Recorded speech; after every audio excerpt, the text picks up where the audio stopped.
Hey guys, and welcome back to another video. So in today's video we are going to be recounting every single time Cecil has headbutted me or any human. We're not including other goats, just humans in this one. Also, as a tribute to Thanksgiving, I created a pilgrim rock-like statue thing for me to climb on.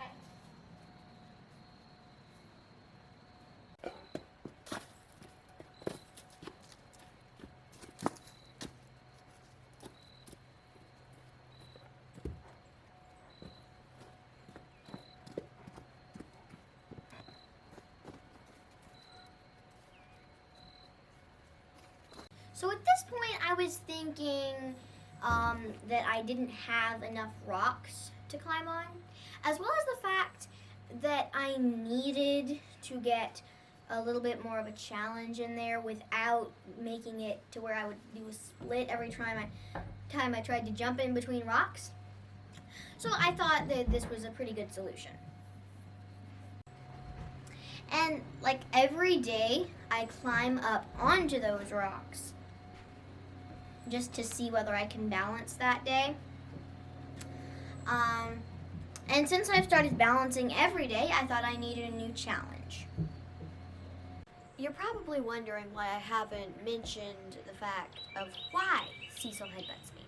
And the reason that Cecil headbutts me is really because I taught him to headbutt my hand. I didn't mean for him to headbutt just me in general.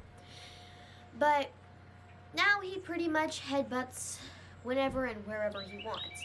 And whenever you win against him, he wants a rematch. And whenever you leave and he thinks that you won, he wants a rematch when you come back down.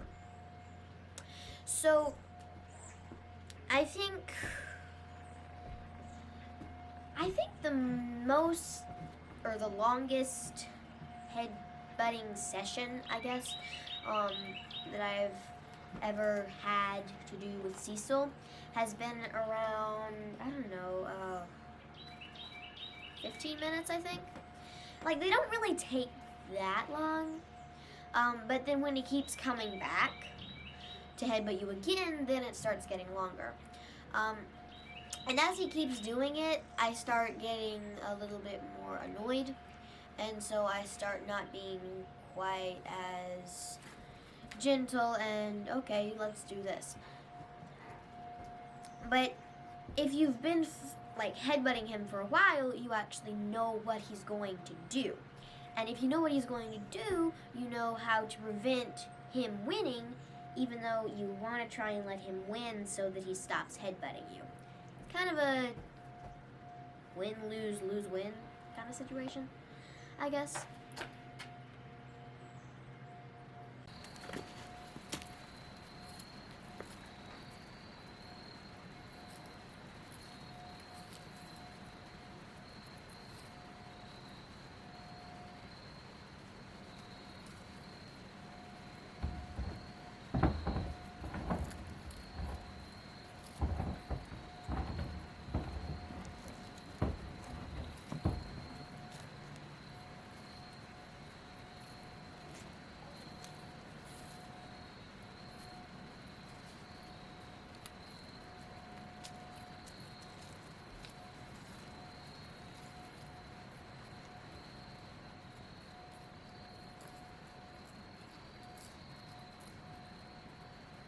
When you have his horns, he turns, as in turns his body to try and get you to lose your tight grip and make your grip a little bit lopsided so that he can get the upper hand.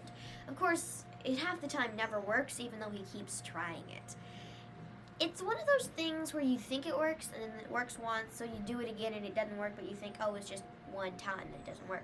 So he does it again and again and again. And that's one of his favorite tactics to use.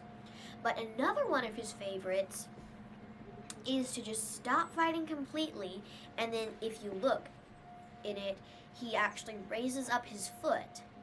And then that is so that he can go at you and hopefully topple you over.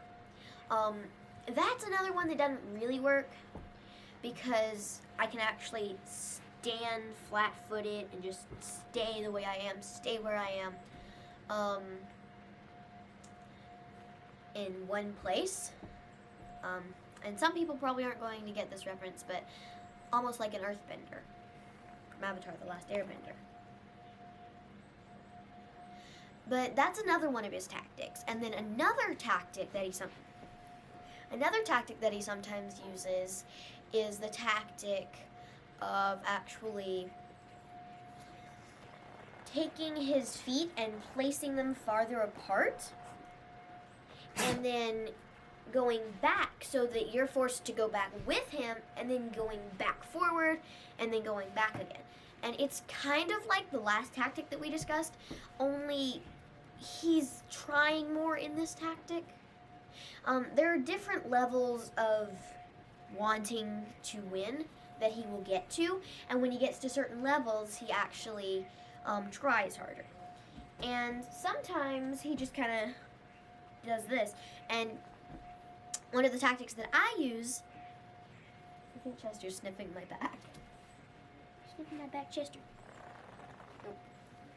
But another tactic that he uses sometimes, or a tactic that I use, is to actually straddle him, as if I was going to bring a goat into somewhere. Just straddle him so that he cannot butt you, and if he tries to butt you, he's actually hitting himself, which makes him less likely to do it. And Chester is sniffing the doorknob.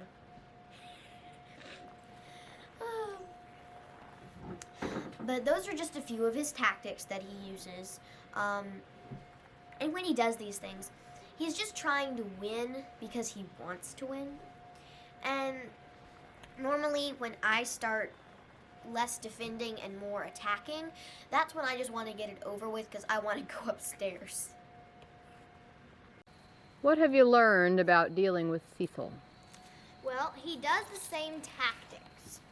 He always tries to spin so that you lose your grip and do this instead, so that you're at a disadvantage. But what he ends up doing is disadvantaging himself if you know how to handle him. And another thing you want to do is make him think he's winning, and then suddenly bring out your best.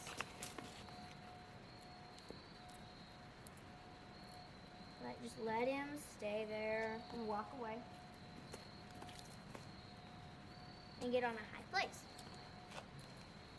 Because now you're taller than him. If you weren't already before. So who won? I'd say 2 out of 3 for me. What was Cecil's goal? Probably just to fight. Because he wants to fight. Because for once I was just standing there petting him, so. What was your goal? To get him to stop.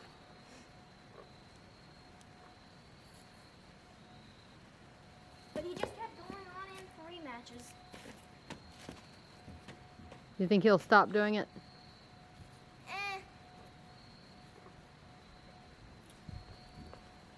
I think it'll be one of his quirks. But really, it's kind of like an exercise to me.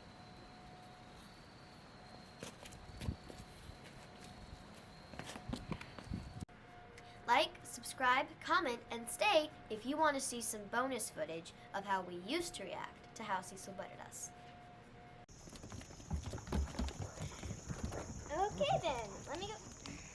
If you're not gonna let me go one way, let me go the other way.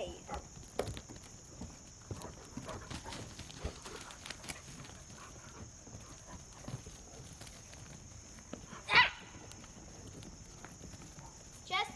Chester, come eat your food before the goats get it.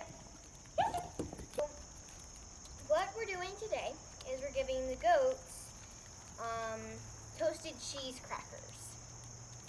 And I guess they've been sniffing it in my pocket or smelling it in my pocket or something, but it has their favorite thing in it, peanut butter. So I'm sure they'll love it.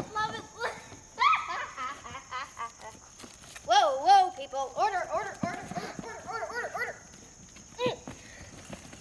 Here, eat a cracker. Okay. In that experiment, we find that they like it. Whoa, whoa, whoa, whoa, whoa. No more. Okay. Experiment Goaty Want a Cracker is a success.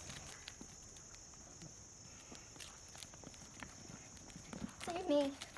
Save me. From a goat? There's a giant herd of goats following me. Why don't you go get leaves for them? Here,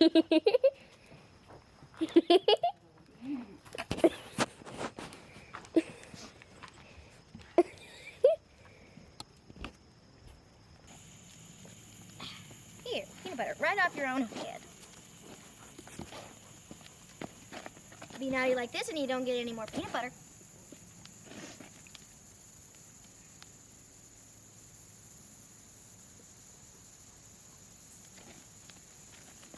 Here, have peanut butter.